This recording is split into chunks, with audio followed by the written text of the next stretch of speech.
Once, twice, thrice. Did you know that those are the only words of their type? There's no quadrice or anything of the sort.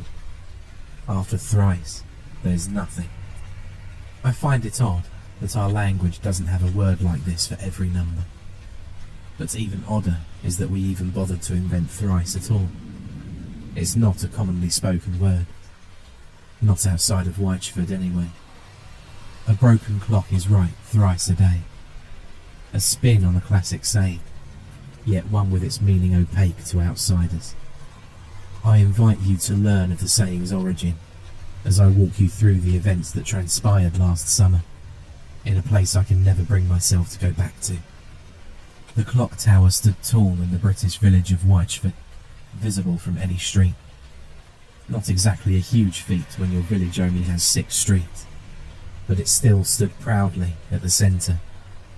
It was always able to see you. Lights behind the clock faces illuminated them at night, easy to mistake for the moon at a quick glance of the skyline. Their harsh white glow, a reminder of the passing minute. The hourly chimes echo this, to those even without a direct line of sight. If anything about Whitechford was eerie to newcomers, this clock tower was it. To me, though, it was just there to tell me when my shift ended. The local corner store I worked at had a window directly facing this tower. One day, on a Saturday, at precisely 1:07 p.m, the hands stopped moving. I didn't notice until a customer I was serving chuckled slightly. I can't believe it's been 1:07 for nearly an hour, her sarcastic tone still not cluing into what exactly she meant. I didn't clock on to the joke until she showed me her watch and gestured towards the clock tower. Sure enough, it was 2 p.m, yet the tower told otherwise. Well, I guess it'll be right again tomorrow, I joked. Twice if we're lucky. On her way out, she told me she was going to inform Tobias. I'm sure he already knows, but there's no harm in me just making sure. Tobias was the clock keeper, his house attached to the tower. I've never been inside, so I'm not sure whether he technically lived in the tower or next door. I suppose that depends on whether the buildings connect internally. Either way, the tower was his responsibility, as it had been for the past 50 years, since his father tragically died after falling from the tower. At 5 p.m, as I finished work, I heard the familiar 5 chimes, seeming to confirm that the tower had been fixed. I never stopped to realise that the chimes continued to be eerily missing the rest of the day, nor did I look at the tower. In the morning the next day, as I left my house for a walk in the summer heat, I saw that the clock tower still read 1:07, despite hearing the 3 chimes the day prior. My walk always consists of walking down all 6 streets, stopping to say hello to anyone I pass on the way. It's only a 15-minute walk, unless the conversations delay it. On this day, though, the air felt quiet, even for a small village like Whitechford. Things felt particularly more melancholy than normal. By the end of my walk, I hadn't seen a single person. That was as I got to the final street, the one that goes right through the centre of our village, right past the clock tower. I could see Rob, Whitechford's lone police officer, standing at the doorway. His hat was held solemnly in his hand, a gesture he reserves usually only for church services. By the time I got to the clock tower, he'd gone to sit in his car. I could hear other officers on his radio, confirming that they were on their way to the location. His car window had been rolled down, so I stopped to say hello. Morning. I spoke with care to remove emotion from my voice. I didn't know what had happened, or how serious the situation was. If something bad had happened, I didn't want to be the oblivious idiot who walks in and asks, why the long face? He seemed to not even notice me until I'd spoken. Hey, yeah, morning to you too. Is everything okay? Yeah. His words not matching his mannerisms. Well, things will be okay. He looked pale. I I didn't know what he had seen, but it had spooked him to his core. Before I even got the chance to ask further, he answered with what he knew I was curious about. We're going to have to announce it soon anyway, so... He stepped out of his car and stood beside me. 3 bodies were just found inside the gears of the tower, twisted and mangled. I froze at the mental image in my head. It was enough to make me feel sick. I couldn't even imagine how he felt. Did they fall in? Who are they? We don't know anything yet. None of them are local residents. I didn't recognise their faces. At least, not what was left of them. We're treating it as suspicious, but until we investigate further, that's all I can say. As the day went on, more information was released. Sketches of their faces were shown, and not a single person said they knew them. Their identities were a mystery to us, yet we still felt shared mourning for their death. It was thought to have been a freak accident after checking various cameras and questioning local residents. Nothing suspicious was found. At 4 p.m, the clock chimed 4, though the hands remained motionless. I think by now it's clear where the saying came from. I don't know who was the first to say it, but for these few days, it's all anyone would say when those chimes hit. Well, even a broken clock is right thrice a day. It wasn't exactly a joke, although by definition I suppose it is. No one ever laughed when the words were spoken. It was more like an absurd observation. The statement itself silently asked the question, but how is it possible for a broken clock to be right thrice a day? The next day, more police were in the area. I would have asked Rob what was happening, but he spent most of the day beyond where the public was now allowed to reach, tied up in the whole ordeal. This day sticks in my mind the most, because it was before any of us knew what was truly going on, but we knew enough to draw up theories. A lot of people thought that maybe they'd found more evidence, perhaps even pointing to murder. A crowd of us were on the street of the tower, hoping for someone to inform us of anything. We fell silent at 3 p.m, as 3 chimes played. We went home without any new information, though our questions were partially answered in a town meeting called the next day. Rob stood in front of our small town hall, with officers either side of him. Seeing more than a single police officer in our tiny village still felt surreal. As you all know, 2 days ago, 3 bodies were found in Whitechford Clock Tower. As of now, the identities of these people are still unknown. After a few seconds of silence, Rob continued. Yesterday, many of you noticed higher police activity. It's always best to lay theories to rest before they get out of hand. I can confirm that 3 more bodies were found in the same positions as the previous 3. So far, their identities are also unknown. We locked the tower and surrounding buildings down with police tape and 24-hour police surveillance. Muttering filled the air, but quickly stopped as Rob opened his mouth to speak again. This time, it seemed to take a while for him to get any words out. As of 90 minutes ago, 3 more bodies were discovered. This brings the death count to 9. Oh my God. Those were the only words going through my head.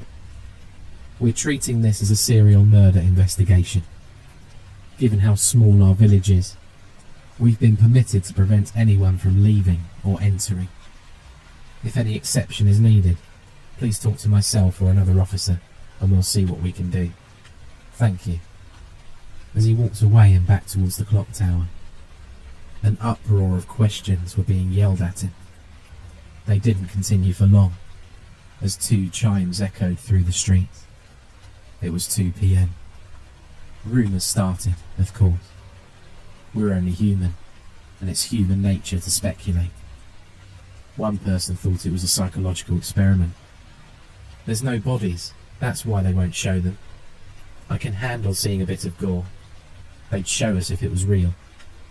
Many started tracking down the original plans for the clock tower, in hopes of finding a secret entrance.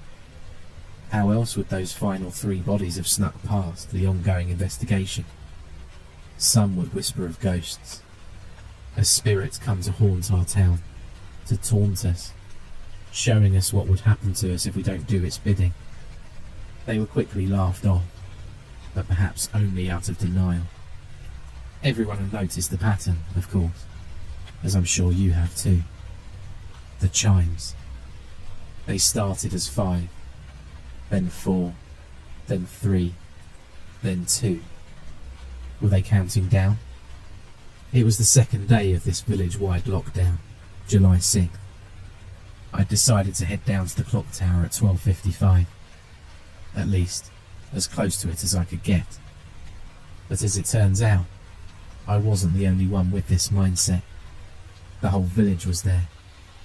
The entire life of our town gathered ironically around the only spot with any recent deaths. Tobias was nowhere to be seen, however. I figured the police were probably talking to him again, trying to get any information that they could. At 12:59, the entire crowd fell silent. We were all waiting for the chime, unsure of what to expect. Our minds all focused on the same thing. The tower, still stuck at 107. The seconds went by, getting us closer and closer to 1 p.m. Have you ever seen a crowd of people physically deflate? Fear and tension leaving the atmosphere as your own mind calms with it. It's fascinating to see.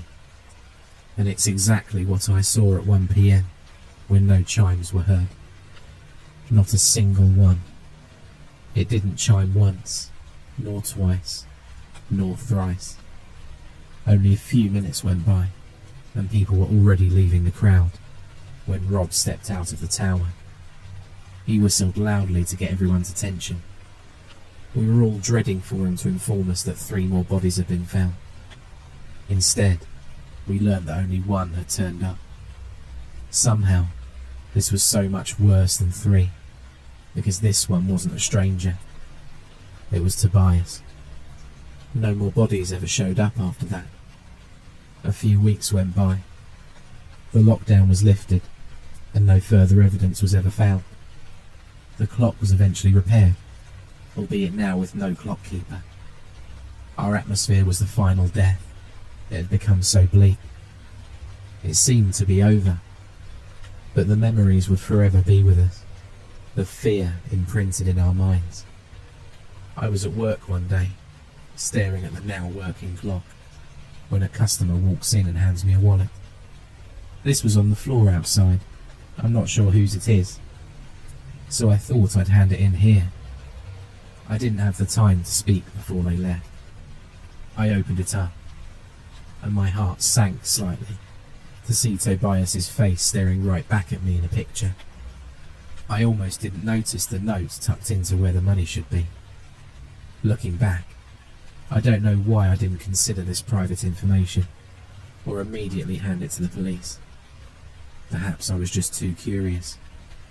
Whatever the reason, I read it. The curse of Whitechford has found me, as it found my father 50 years ago. Whitechford Clock Tower is more than it seems. Dig deep enough, and you'll find rumours of it being an ancient gateway between universes. It is not. Whitechford Clock Tower is the opposite. It's the cork in a bottle. It's the lock of a door. Whitechford itself is the gateway, and the clock tower keeps ticking by, keeping the will of reality flowing as normal. Should the ticking stop, reality itself won't fall too far behind. It should be maintained and kept working. The clock keeper is the locksmith of our world. All universes have their own. Ours happens to be at the heart of our village. I don't know what entity controls the towers across universes, but I do know that they require a sacrifice every 50 years. I missed my cue. On July 1st, I was supposed to die, along with every clockkeeper in every universe. But I was stupid. I didn't believe what my father had told me. Once the bodies from alternate realities started showing up, I knew I had messed up. These clock keepers had sacrificed themselves, and I was being shown my selfish ways. They were bleeding into our reality as a sign for me to follow them. The countdown, a sign of the end. As I write this, I'm getting ready to jump. The clock needs its keeper. The keeper is the one who holds the sacrificial curse. I'm sorry to do this to you, but whoever is reading this, you are the new keeper. You have 50 years left ahead of you. If anything should happen to you before then, make sure you have someone new appointed. If the curse has no single bearer, I fear the entire village may be its bearer. To the new clock keeper, good luck. I'm ashamed to admit this. I left town the next day.